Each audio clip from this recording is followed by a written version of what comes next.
بسم اللہ الرحمن الرحیم۔ السلام علیکم ورحمۃ اللہ وبرکاتہ۔ والدین سے گزارش ہے یہ پوسٹ ضرور پڑھیں۔ ایک دکھ بھری سچی کہانی۔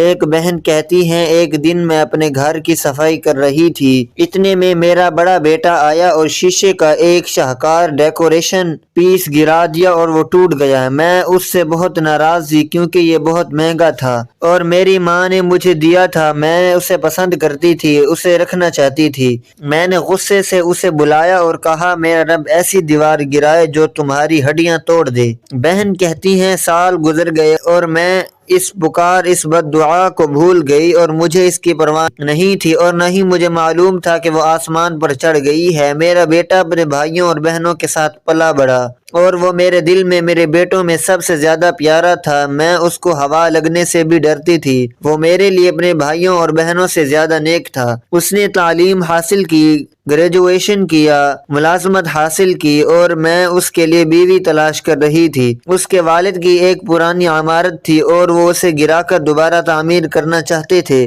میرا بیٹا اپنے والد کے ساتھ عمارت کی طرف گیا اور مزدور منہدم کرنے کی تیاری کر رہے تھے اور اپنے کام کے درمیان میرا بیٹا اپنے والد سے دور چلا گیا اور کارکن نے اسے نوٹس نہیں کیا تو دیوار اس پر گر گئی۔ میرا بیٹا چیخا اور پھر اس کی آواز غائب ہو گئی۔ کارکن رک گئے اور سب پریشان اور خوف زدہ ہو گئے۔ انہوں نے بڑی مشکل سے اس سے دیوار ہٹائی اور ایمبولینس آئی اور اس کا جسم لے جانے کے قابل نہ رہا تھا کیونکہ شیشے کی طرح گر کر ٹوٹ گیا تھا، تو انہوں نے اسے بڑی مشکل سے اٹھایا اور انتہائی نگہداشت میں منتقل کیا۔ اور جب اس کے والد نے مجھے خبر کی تو میں بے ہوش ہو گئی اور جب مجھے ہوش آیا تو گویا اللہ تعالی نے میری آنکھوں کے سامنے وہ گھڑی بحال کر دی ہو جس میں نے بچپن میں کئی سال پہلے اس کے لیے بد دعا کی تھی، اور وہ بد دعا یاد آ گئی اور میں روتی رہی یہاں تک کہ میں دوبارہ ہوش کھو بیٹھی۔ جب ہسپتال میں مجھے افاقہ ہوا تو میں نے اپنے بیٹے کو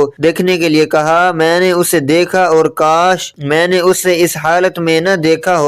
ان لمحوں میں دل کی دھڑکن رک گئی اور میرے بیٹے نے آخری سانس لی۔ میں نے روتے ہوئے کہا، کاش وہ دوبارہ زندہ ہو جائے، گھر کے تمام فن پاروں کو توڑ دے، بس میں اسے نہ کھوؤں۔ کاش میں گونگی ہو جاتی اور اس کو بد دعا نہ دیتی۔ کاش کاش کاش، لیکن کاش لفظ کا وقت پورا ہو چکا تھا۔ ایک شخص عبداللہ بن مبارک رحمۃ اللہ علیہ کے پاس اپنے بیٹے کی نافرمانی کی شکایت کرنے آیا۔ ابن مبارک رحمۃ اللہ علیہ نے اس سے پوچھا، کیا تم نے اس کے لیے بد دعا کی؟ اس نے کہا، ہاں۔ اس نے کہا، جاؤ، تم نے ہی اپنے بیٹے کو خراب کر دیا ہے۔ ہر ماں اور باپ کے لیے میرا پیغام ہے، اپنے بچوں کو غصے میں بد دعا کرنے میں جلدی نہ کریں۔ شیطان مردود سے اللہ کی پناہ مانگیں۔ اپنے زبانوں سے وعدہ کریں کہ وہ اپنے بچوں کے لیے کامیابی اور رہنمائی کے لیے دعا کریں، ان کو بد دعا نہ دیں، اور جان لیں کہ اپنے بچوں کے لیے بد دعا کرنے سے ان میں فساد، ضد اور نافرمانی ہی بڑھ جاتی ہے۔ اس نافرمانی کی شکایت کرنے والے سب سے پہلے آپ ہیں۔ جنہوں نے ان کے لیے بد دعا کرنے میں جلدی کی، اپنے بچوں کو بد دعا نہ دیں بلکہ اللہ سے ان کی اصلاح اور رہنمائی کے لیے دعا کریں۔ اور جب بھی آپ اپنے بچوں کو خوش ہوتے اور کھیلتے ہوئے پائیں